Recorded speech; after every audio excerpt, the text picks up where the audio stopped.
서울 서대문구 현저동. 여러분 혹시 들어보셨나요? 독립문역에서 걸어서 5분 정도 거리에 있는 작은 동네예요.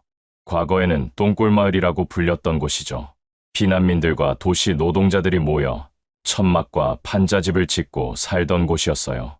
인분을 지게에 지고 나르던 사람들이 많아서 그런 이름이 붙었다고 하더라고요. 지금은 어떤 모습인지 아세요? 빈집들로 가득한 유령 마을이 되어버렸어요. 저는 이 동네에서 30년간 환경미화원으로 일했고 지금은 전단지를 나누어주며 하루하루를 버티며 살고 있습니다. 여러분, 혹시 길을 걷다가 전단지를 건네는 어르신들을 만나셨을 때 어떤 마음이 드셨나요? 그냥 바쁘다며 지나치신 적은 없으셨나요?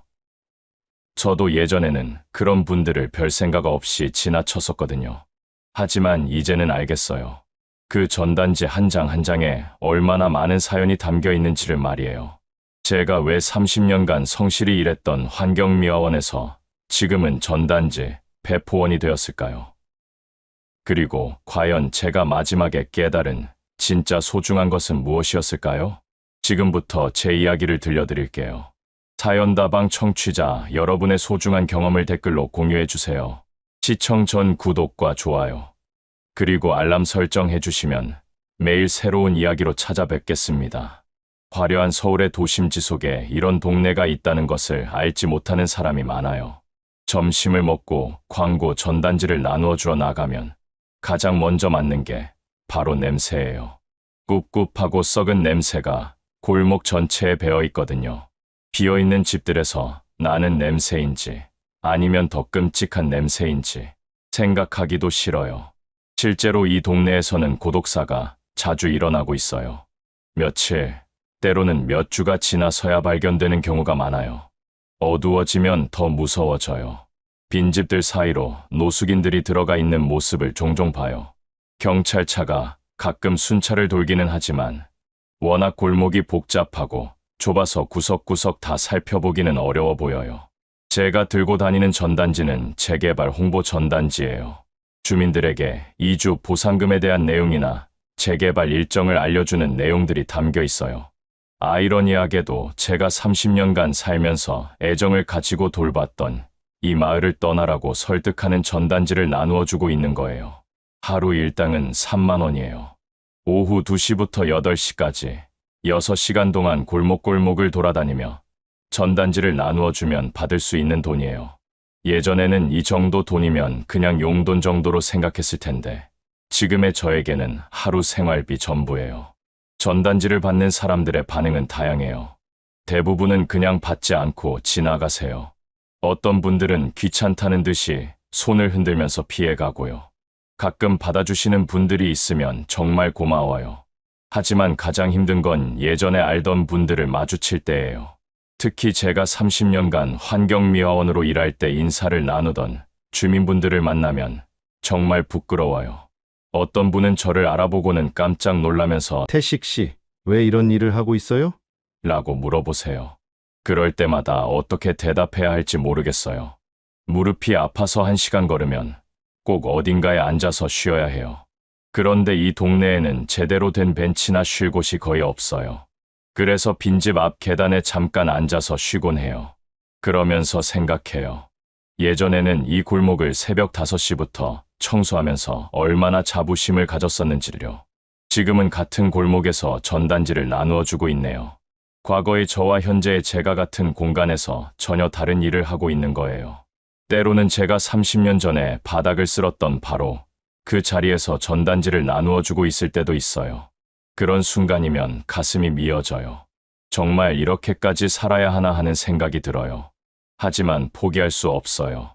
요양병원에 있는 아내 미진이와 집에서 우울증으로 힘들어하고 있는 딸 정희 때문이라도 말이에요.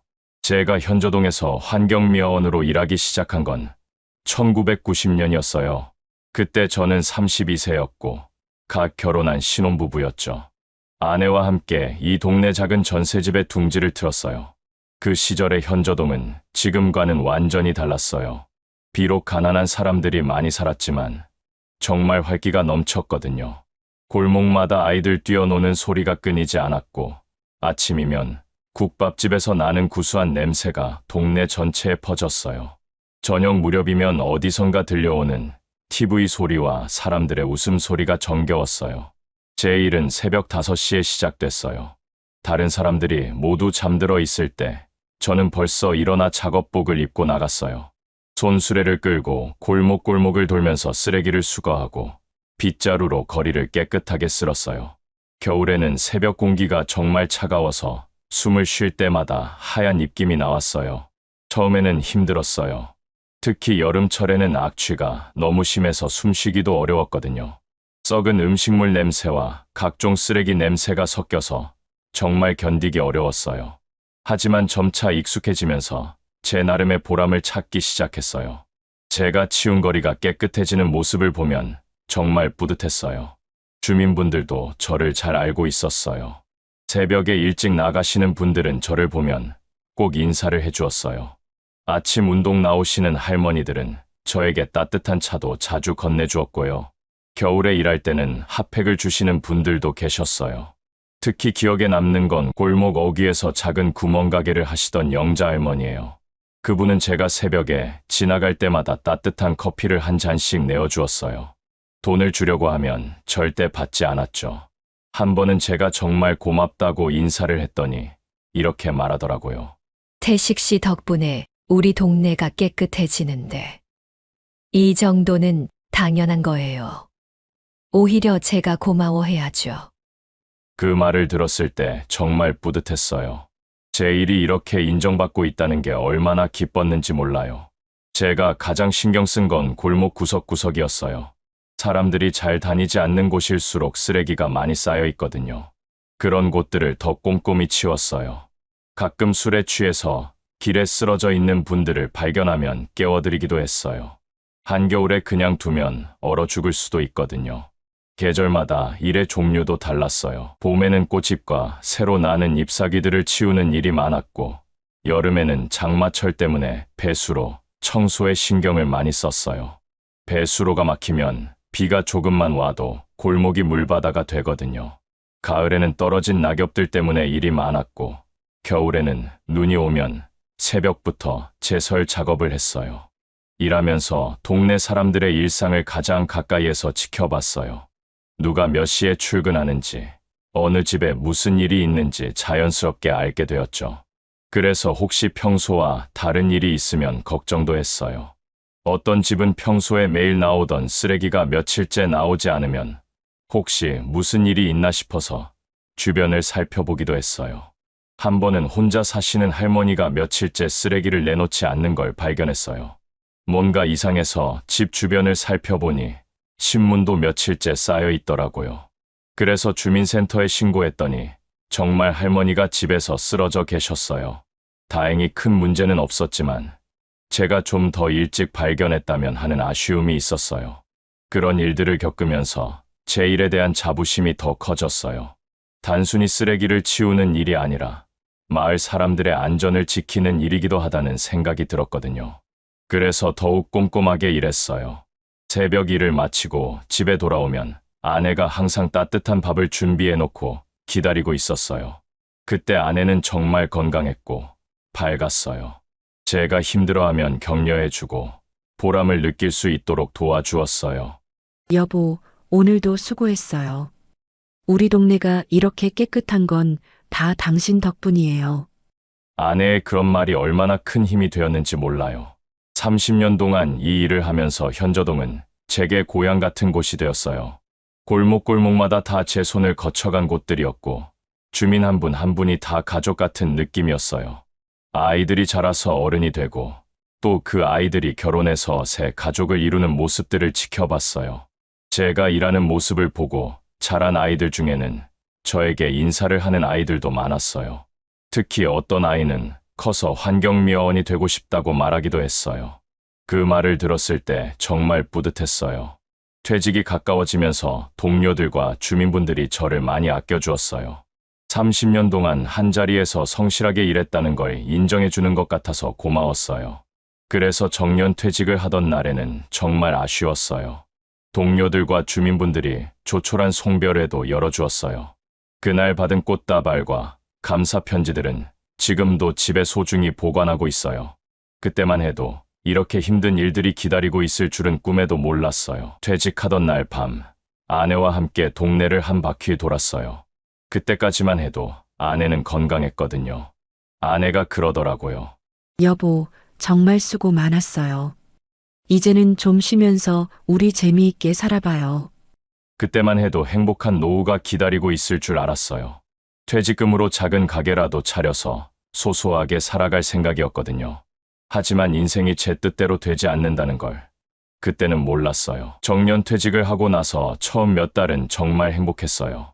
30년 동안 새벽 5시에 일어나는 생활을 하다가 갑자기 자유로워지니까 신세계 같았거든요. 아침에 늦잠도 자고 아내와 함께 시장도 보러 다니고 가끔 영화도 보러 갔어요. 오랜만에 여유로운 시간을 보낼 수 있어서 정말 좋았어요. 퇴직금은 약 2억 원 정도 나왔어요. 30년 동안 성실히 일한 대가치고는 많지 않은 금액이었지만 그래도 저희 부부에게는 큰 돈이었어요. 아이들도 다 장성했고 전세집도 있었으니까 이 돈으로 작은 사업이라도 해볼 수 있겠다는 생각이 들었어요. 그래서 현저동 입구 쪽에 있는 작은 상가를 얻어서 구멍가게를 차렸어요. 동네에서 30년간 일했으니까 주민분들도 많이 알고 있었고 단골 손님들이 생길 것 같았거든요. 실제로 처음에는 반응이 좋았어요. 예전에 환경미화원으로 일할 때 인사하던 분들이 일부러 찾아와서 물건도 사주고 응원도 해주었어요. 아내도 정말 좋아했어요. 가게 한쪽에 작은 의자를 놓고 앉아서 손님들과 이야기하는 걸 좋아했거든요. 특히 동네 할머니들이 오시면 오랫동안 수다를 떨면서 시간을 보냈어요. 그 모습을 보면 저도 흐뭇했어요. 30년 동안 새벽 일 때문에 아내와 함께할 시간이 많지 않았는데 이제야 제대로 된 부부 생활을 할 수 있을 것 같았거든요.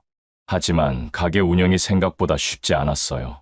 요즘은 대형마트나 편의점에서 물건을 사는 사람들이 많아서 동네 구멍가게는 점점 설 자리가 없어지고 있었거든요.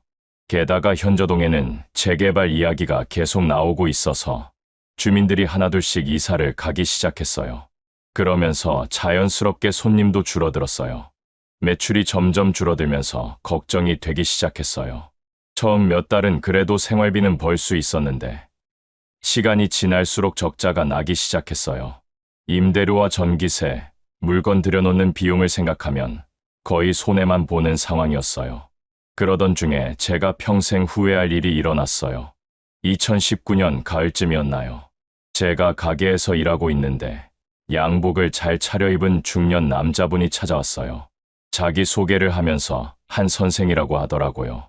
한 선생은 처음에는 그냥 손님인 줄 알았는데 이야기를 나누다 보니 투자에 관한 얘기를 꺼냈어요. 요즘 은행 이자는 너무 낮아서 돈을 맡겨놔도 소용이 없다면서 자기가 아는 좋은 투자처가 있다고 했어요. 사장님, 요즘 같은 시대에는 돈이 돈을 벌게 해야 해요. 은행에 맡겨놔봤자 이자가 얼마나 되겠어요?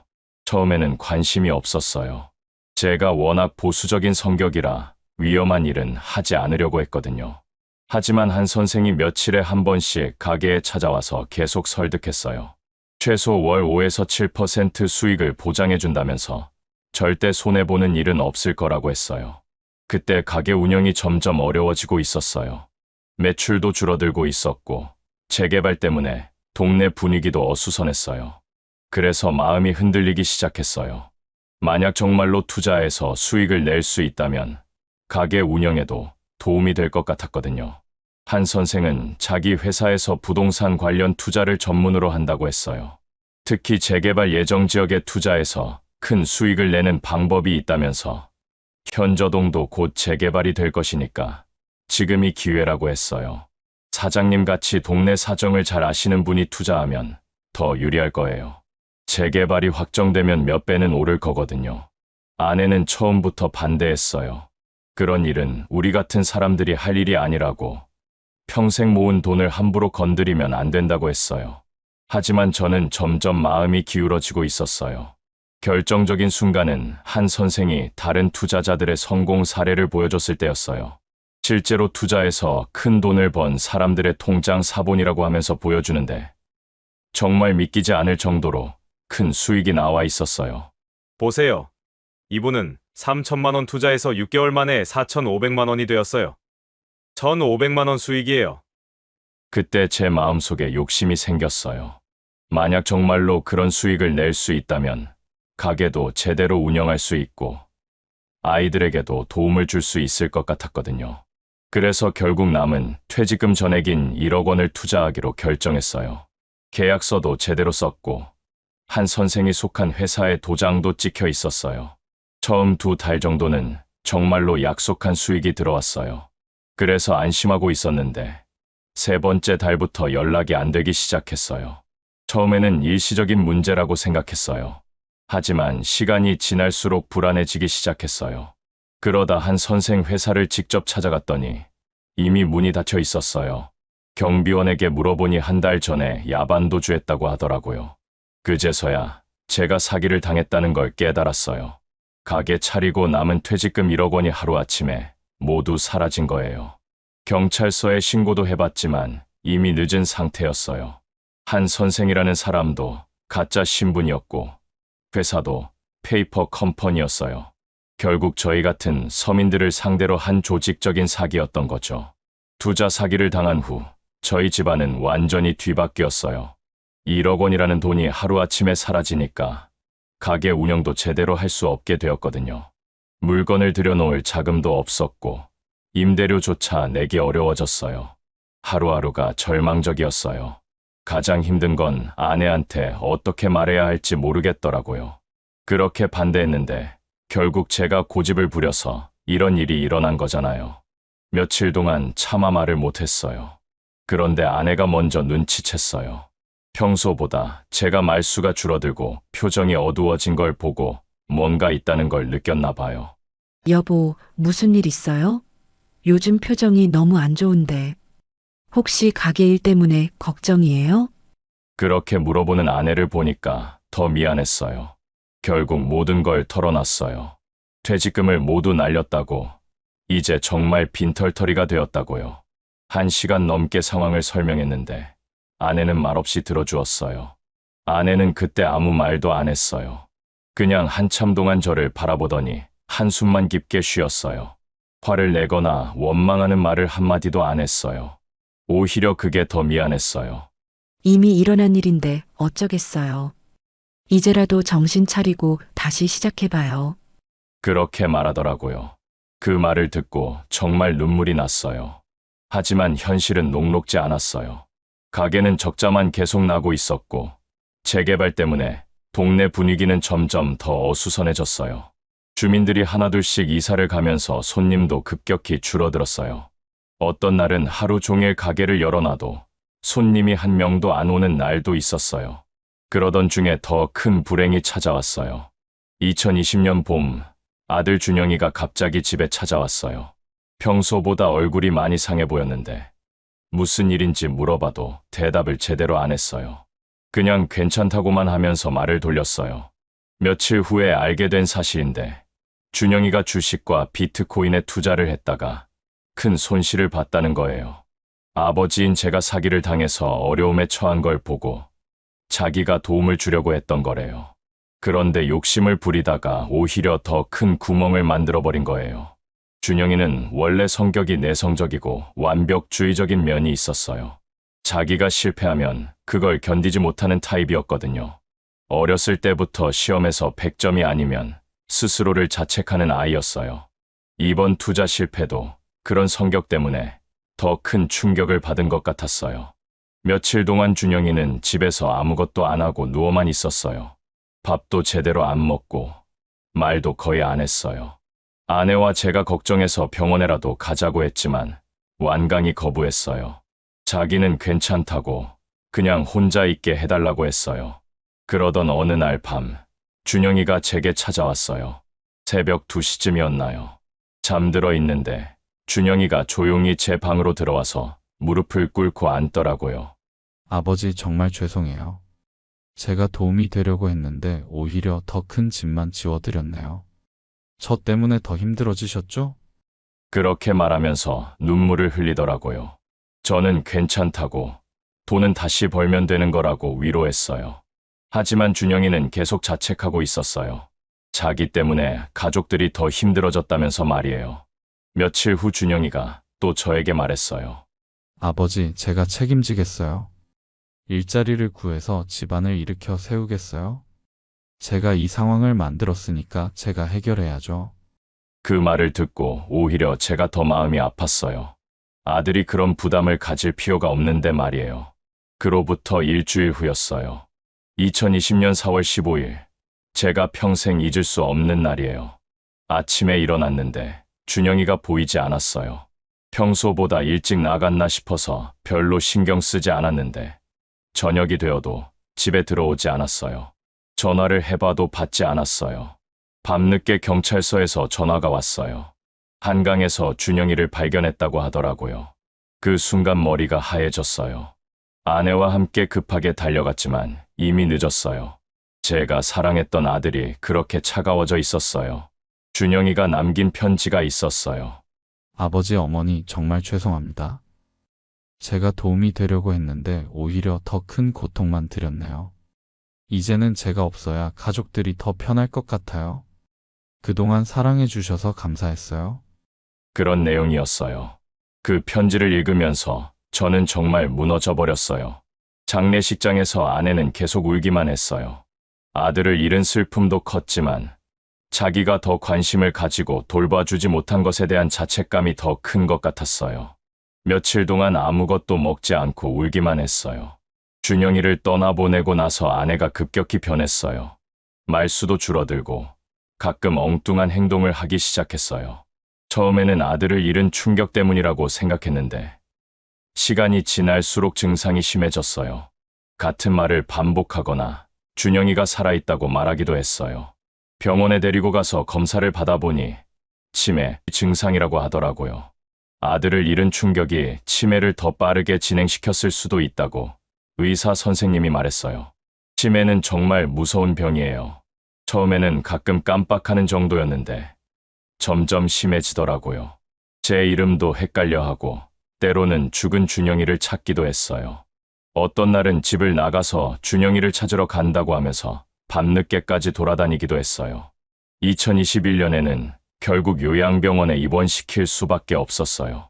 집에서 더 이상 돌볼 수 없을 정도로 상태가 악화되었거든요.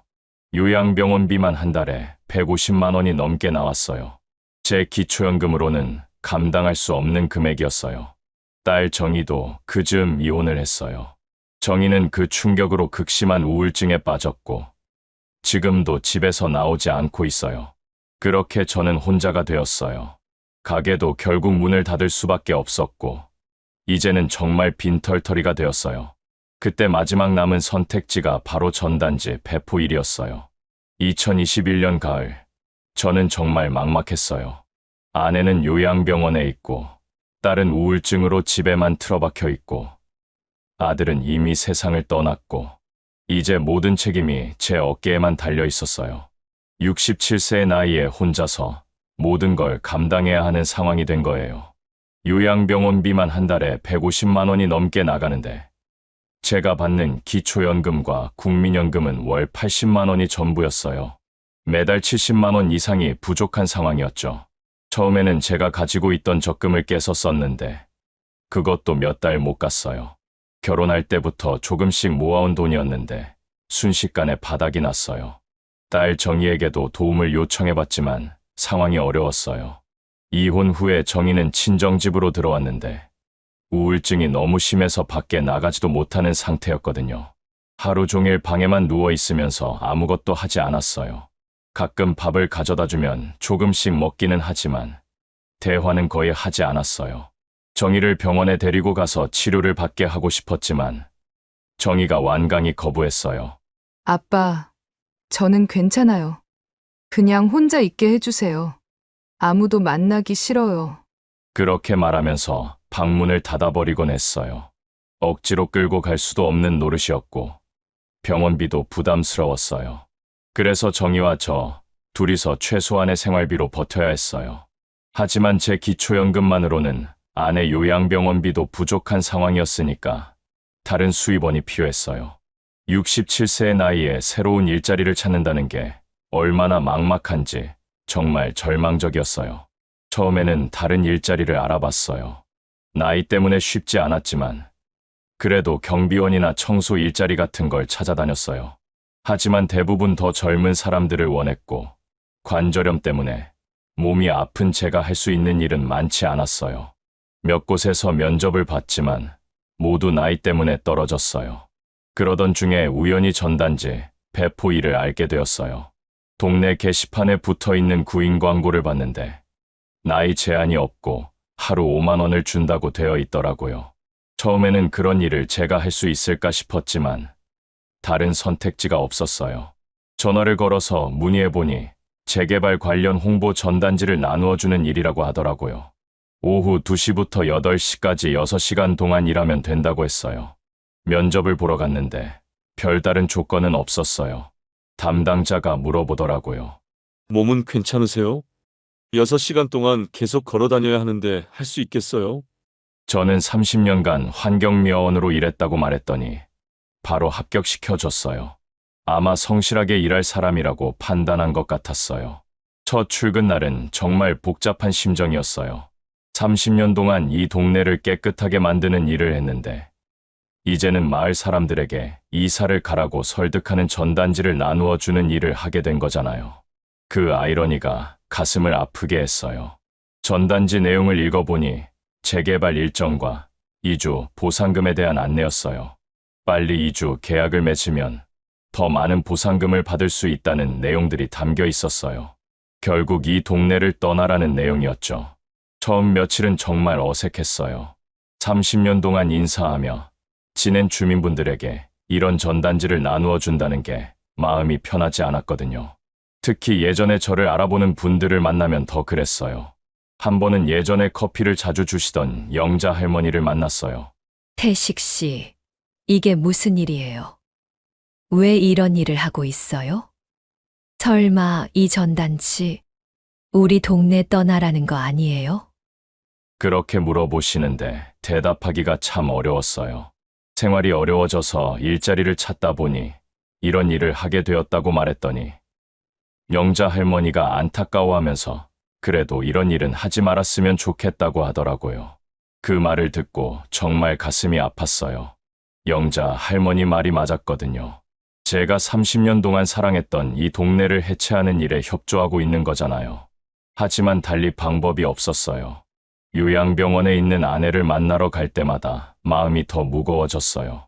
아내는 치매가 점점 심해져서 저를 알아보는 날이 더 적어졌어요. 가끔 알아볼 때도 예전의 아내가 아니었어요.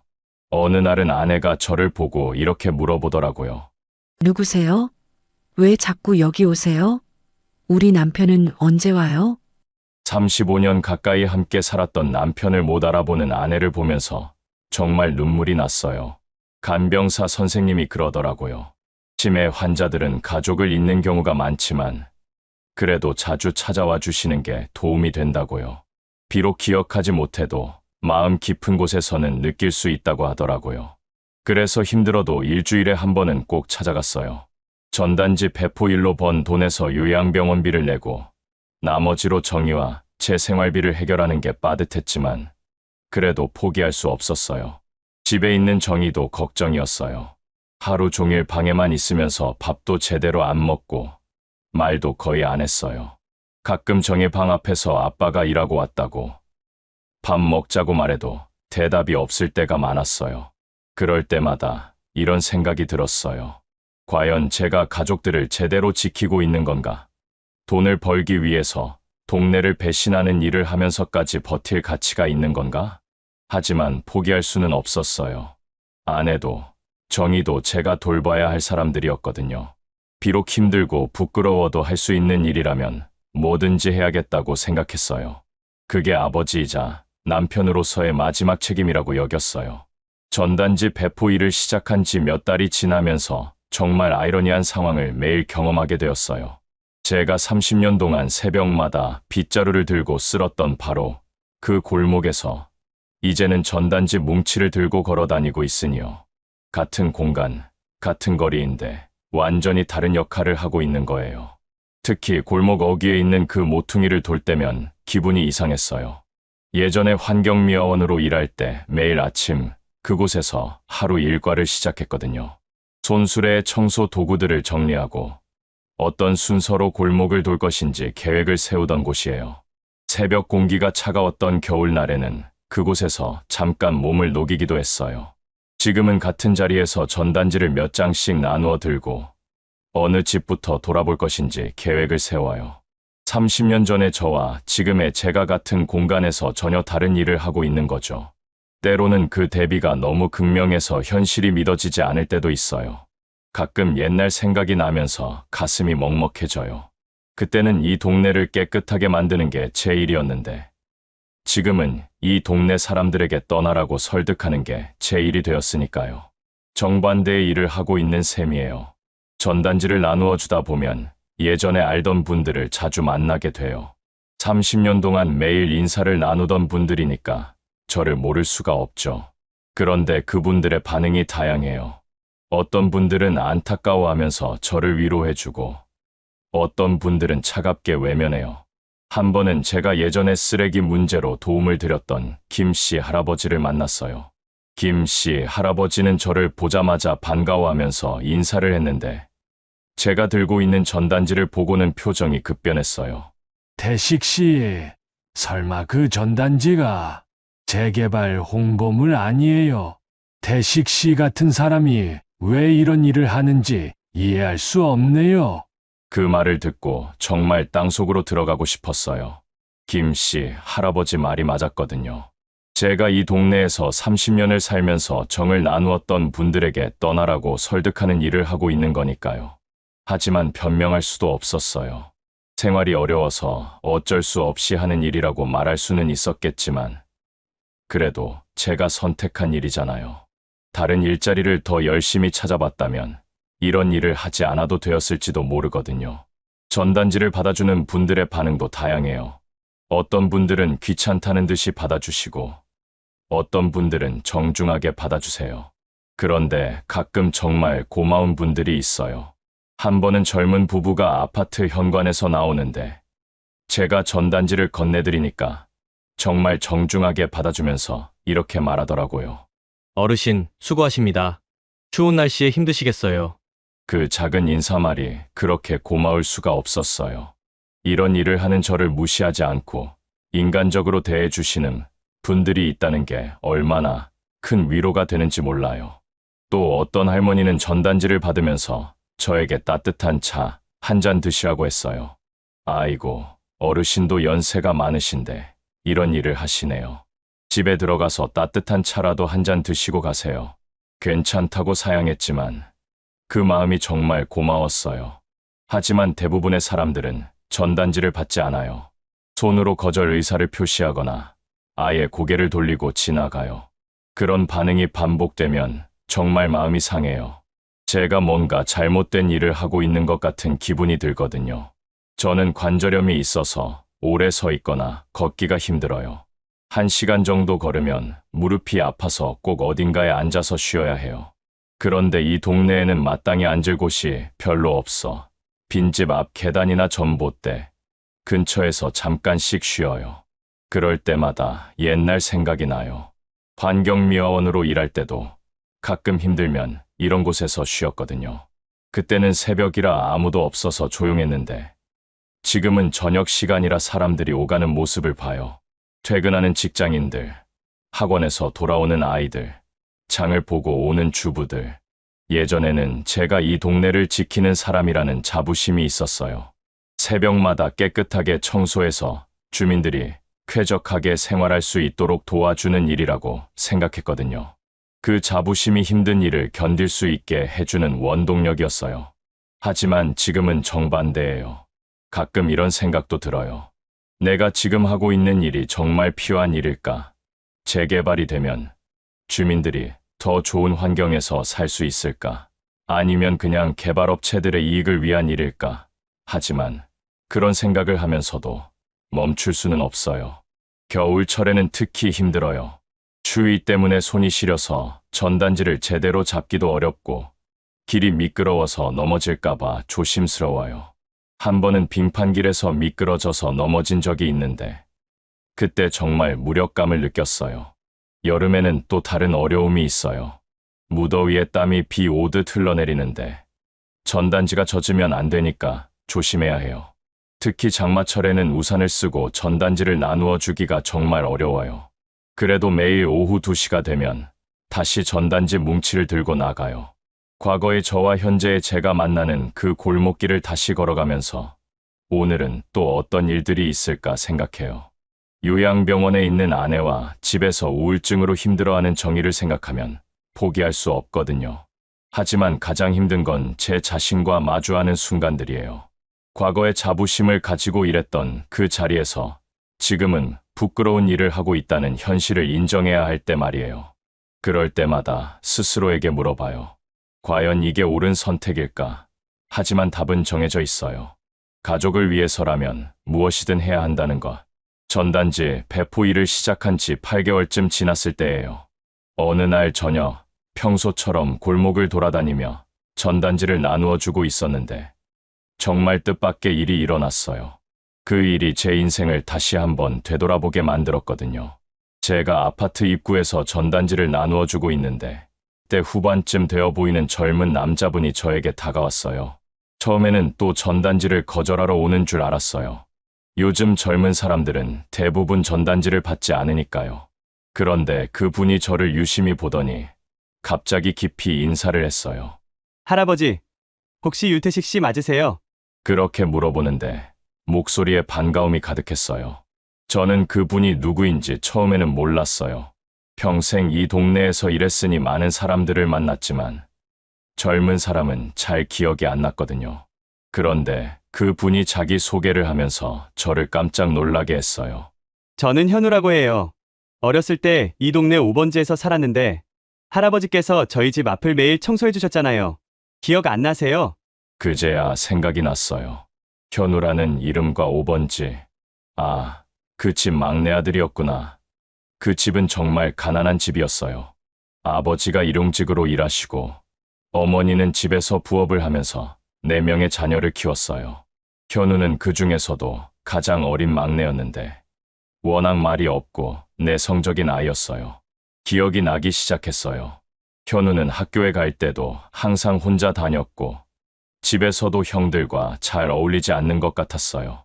가끔 집 앞에서 혼자 놀고 있는 모습을 봤거든요. 다른 아이들처럼 활발하지 않아서 걱정이 되었던 기억이 나요. 그때 저는 특별히 그 집 앞을 더 깨끗하게 치웠어요. 아이들이 많은 집이라 쓰레기도 많이 나왔고 특히 현우가 자주 노는 집 앞 공간을 항상 깨끗하게 유지하려고 했어요. 가끔 현우가 일찍 일어나서 저를 보면 인사도 하고 했거든요. 현우가 저에게 말했어요. 할아버지, 저 정말 할아버지를 잊을 수가 없어요. 어렸을 때 저희 집이 정말 가난했잖아요. 그런데 할아버지께서 항상 저희 집 앞을 다른 곳보다 더 깨끗하게 해주셨어요. 그때 그게 얼마나 고마웠는지 몰라요. 저는 깜짝 놀랐어요. 제가 그냥 당연히 해야 할 일이라고 생각했던 건데 어린 현우가 그걸 기억하고 있었다니요. 현우는 계속해서 이야기를 했어요. 사실 저는 어렸을 때 정말 자신감이 없었어요. 집이 가난해서 친구들 앞에서도 주눅이 들었고 학교에서도 잘 어울리지 못했어요. 옷도 형들 물려받은 것만 입고 다녔고 학용품도 제대로 된 걸 쓸 수 없었거든요. 그런데 매일 아침 집 앞이 깨끗하게 정리되어 있는 걸 보면서 뭔가 위로가 되었어요. 비록 집은 가난했지만 적어도 집 앞만큼은 다른 집들과 똑같이 깨끗했거든요. 그게 어린 마음에는 정말 큰 의미였어요. 현우가 그렇게 말하니까 제 마음도 뭉클해졌어요.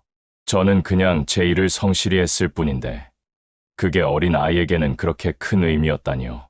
현우는 이제 대학을 졸업하고 직장에 다니고 있다고 했어요. 몇 년 전에 이 동네를 떠났지만 가끔 옛날 생각이 나서 이곳에 온다고 하더라고요. 그런데 오늘 우연히 저를 만나게 된 거였어요. 할아버지, 그런데 지금 왜 이런 일을 하고 계세요? 현우가 제가 들고 있는 전단지를 보면서 조심스럽게 물어봤어요. 저는 잠깐 머뭇거렸어요. 어떻게 설명해야 할지 모르겠더라고요. 옛날에 도움을 받았던 어린아이가 이렇게 훌쩍 자라서 저의 초라한 현재 모습을 보고 있다는 게 부끄럽기도 했어요. 결국 저는 솔직하게 말했어요. 사정이 어려워져서 이런 일을 하게 되었다고.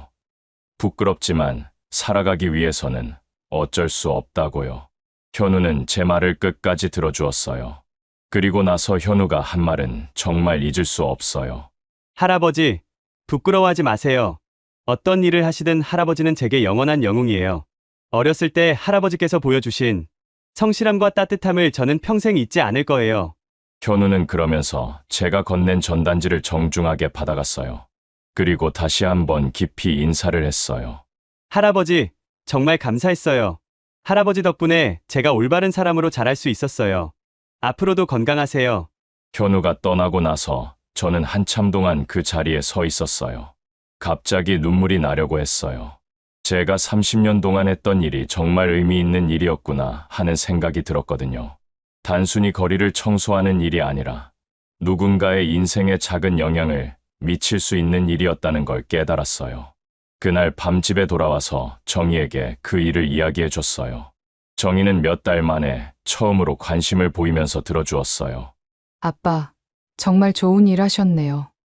그 아이가 아빠를 기억하고 있다니 정말 대단해요. 아빠가 그렇게 성실하게 사셨으니까 가능한 일이에요. 정희가 그렇게 말하는 걸 보니까 오랜만에 마음이 따뜻해졌어요. 요즘 정희가 우울증으로 아무 말도 하지 않았는데 이렇게 긴 대화를 나눈 것도 오랜만이었거든요.